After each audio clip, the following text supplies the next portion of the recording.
এখানে ডাক্তারের অফিস আছে, ইঞ্জিনিয়ারের অফিস আছে, কনস্ট্রাকশন ফার্ম আছে, ইন্স্যুরেন্স কোম্পানি আছে। এই সকল মিলে এই এলাকা। এখানের জুইসেরা আবার মোস্ট জুইস যারা নিউ ইয়র্কে ব্যবসা করে, নিউ জার্সিতে ব্যবসা করে, সবাই থাকে এখানে। তাদের জন্য স্পেশাল ট্রেন আছে এখান থেকে নিউ ইয়র্কে। তারা ওখানে নিউ ইয়র্কে এখান থেকে সেন্ট্রাল সিটি বলে আমাদের ডাউন টাউন, যেটা সেই ডাউন টাউনে গিয়ে ওখান থেকে অ্যামট্রাক নিয়ে ওরা চলে যায়। তো এদের কাজকর্ম, এদের জীবন জীবিকা। একদিন আপনাদেরকে আমি আমিষ ভিলেজে নিয়ে যাব আমার এই ভিডিওর মাধ্যমে। ওখানে যারা জার্মানির থেকে যে সকল লোক একসময় এখানে এসছেন, তারা এখনও এই 2025 সালের দ্বার প্রান্তে এসেও তারা এখনও ইলেকট্রিসিটি ব্যবহার করে না। তারা আমাদের বাংলাদেশের 1960-70 সালের যে পা দিয়ে চেপে যে সেলাই মেশিন ব্যবহার করা, ওই সেলাই মেশিন ব্যবহার করে, ইস্ত্রি, কয়লার ইস্ত্রি ব্যবহার করে, লাঙল ব্যবহার করে, ঘোড়াকে গরুর, আমাদের দেশে আগে যেমন গরু দিয়ে হাল চাষ করা হইতো, এখন ঘোড়া দিয়ে এরা মানে এই হাল চাষ করে। এরা অনেক পশু পাখি পালন করে। আমরা আবার এই আমাদের এই স্টেটের আপ স্টেট বলে লেবানন কাউন্টিতে একটা অনেকগুলি ওদের আমাদের দেশের মতো হাট বাজার বসে, যারা গরু, ছাগল, মুরগি, কবুতর লালন পালন করে বাসায়, সেগুলি নিয়ে আসে। সেগুলি এক জায়গায় নিয়ে এসে সমস্ত কিছু ফল ফলাদি যত কিছু আছে ওখানে ওরা বিক্রি করে, একদম ফ্রেশ। আপনি যেটা কিনতে চান অবিশ্বাস্য কারবার। অনেকগুলি জিনিস আপনি কিনতে পারবেন খুব কম পয়সায়। পয়সার চাইতে সবচাইতে গুরুত্বপূর্ণ হলো যে ওখানে ফ্রেশ, আপনি সবগুলি জিনিস ফ্রেশ পাবেন। মাছ বলেন, মাংস বলেন, পেঁয়াজ বলেন, কাঁঠাল বলেন, লেসু বলেন, যাই বলেন, সব পাবেন। আমরা এখন ঢুকতেছি আমাদের দোকানের দিকে যাওয়ার জন্য, লিঙ্কন ড্রাইভ বলে এটাকে। এটা খুব সর্পিল একটি রাস্তা।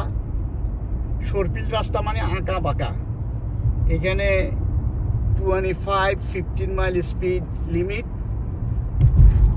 অনেক খারাপ ড্রাইভার আছে যারা বেশি স্পিডে চলে, এখানে প্রায় অ্যাক্সিডেন্ট হয় এই কারণে। কিন্তু আমরা আমাদের স্পিড লিমিট মেনটেন করে চলি। এই যে এখন সামনে 20 মাইল স্পিড, এই 20 মাইল স্পিডে আমি গাড়ি চালাচ্ছি।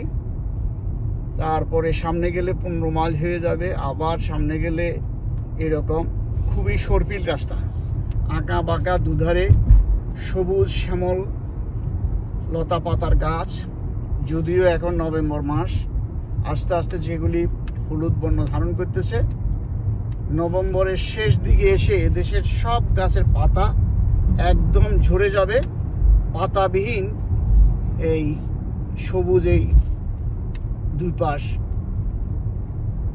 মনে হয় যেন মরুভূমির মতো থাকবে। আবার যখন মার্চ এপ্রিলের দিকে নতুন পাতা গজাতে থাকবে, সবুজ চারিদিকে। এখন গাছগুলি যেরকম সবুজ দেখতেছেন, হলুদ দেখতেছেন, এর অর্থ হলো যে গাছের পাতাগুলি সবুজ ছিল, এখন এগুলি হয়ে গেছে, হলুদ বর্ণ হয়ে গেছে, এগুলি সব ঝরে যাবে। আবার এখানে সিটি এই সকল ঝরা পাতাগুলোকে সুন্দর করে ঝাড়ু দিয়ে বস্তাবন্দি করে নির্দিষ্ট জায়গায় নিয়ে যাবে সেখানে ফেলার জন্য। আমার বাম পাশে একটা খালের মতো আছে, এখানে আমরা আসি মাঝে মধ্যে। এবং আরও বাম পাশে আমেরিকার রিটেন হাউস স্কয়ার বলে, বাম দিকে। এই রিটেন হাউস স্কয়ার মানে থমাস জেফারসন সহ, বেঞ্জামিন ফ্র্যাঙ্কলিন সহ তারা যে আমেরিকার প্রথম গঠনতন্ত্রের 3 পাতার যে সংবিধান লিখছেন, খসড়া করেছেন, সেটা এখানেই। এই যে আমার বাম পাশে আমি দেখাবো, এখানে 4th জুলাই থেকে আরম্ভ করে সামারে অনেক অনেক ধরনের অনুষ্ঠান হয়ে থাকে, অনেক রেস্টুরেন্ট আসে, বিদেশ থেকে মানুষ আসে, বিশেষ করে England, France, Europe, China, central America, বিভিন্ন দেশ থেকে এখানে মানুষ আসে। আর এই যে আমরা এখন যেখান থেকে যাচ্ছি, দুই দিকে পাথরের পাহাড়। এই 300 বছর আগে, 400 বছর আগে পাথর কাটিয়ে এই সকল জায়গায় কিভাবে রাস্তাঘাট করছে, এটা অবিশ্বাস্য।